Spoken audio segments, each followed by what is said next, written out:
অপমান বেইজ্জতি কখনো হয়েছে তোমাদের সাথে? কখনো না কখনো তো হয়েছে। নিশ্চয়ই কখনো না কখনো কেউ তো বলেছে, এই সর তুই সামনে থেকে। কে তুই? যোগ্যতা কি তোর? যে এইভাবে কথা বলার সাহস কোথায় পেলি? নিজের চেহারা দেখেছিস আয়নায় কখনো?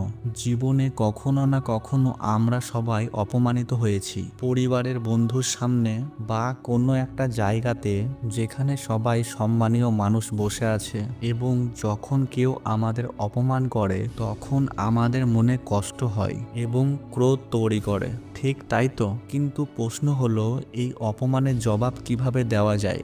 রাগ করে, ঝগড়া করে, নাকি অন্য কোনো উপায়ে? আজ আমরা এই প্রশ্নের উত্তর খুঁজব এবং শিখব কিভাবে অপমানকে নিজের শক্তিতে পরিণত করা যায়। আর ভিডিওটা শেষে আমি একটা পয়েন্ট নিয়ে কথা বলবো। কেউ অপমান করলে তখন তুমি কি করবে? তাই ভিডিওটা পুরো দেখো এবং চ্যানেলে নতুন এলে চ্যানেলটি সাবস্ক্রাইব করে দাও। আর যারা সাবস্ক্রাইব আগে থেকে করে রেখেছো তাদের বেঙ্গলি মোটিভেটার্স পক্ষ থেকে থ্যাংক ইউ সো মাচ। যখন তোমাকে কেউ অপমান করে তখন তুমি কিভাবে রিয়াক্ট করো? হয়তো তোমার রাগ ওঠে, অনেক খারাপ লাগে, কিন্তু আমি যদি বলি অপমান হওয়াটা জরুরি, কারণ ইতিহাসে যারা মাটি থেকে আসমানে ছুঁয়েছে তাদেরও কখনো না কখনো অপমান হতে হয়েছে, তাদেরও নিয়ে মজা করা হয়েছে।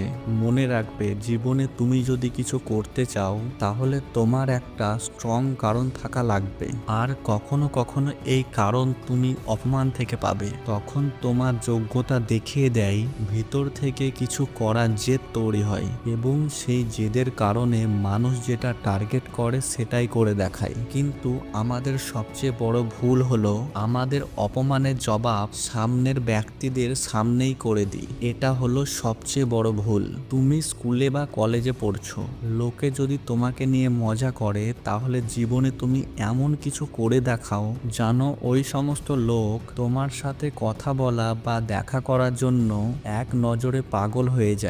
তাদের সম্মান বাড়ানোর জন্য জানো তোমার নাম নিতে হয়। এটাই হলো অপমানের আসল জবাব।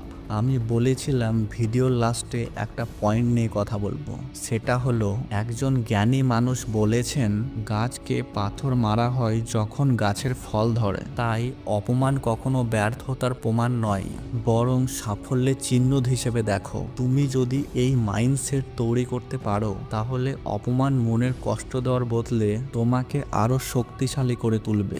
মনে রাখবে, যে মুহূর্তে তুমি তোমার আবেগ, রাগ, জেদ নিয়ন্ত্রণ করতে শিখবে, সেই দিন থেকে কেউ তোমাকে ভাঙতে পারবে না। তোমরা যদি কখনো অপমান হয়েছো তাহলে কমেন্ট বক্সে ইয়েস লেখো। সো আজ এই পর্যন্তই।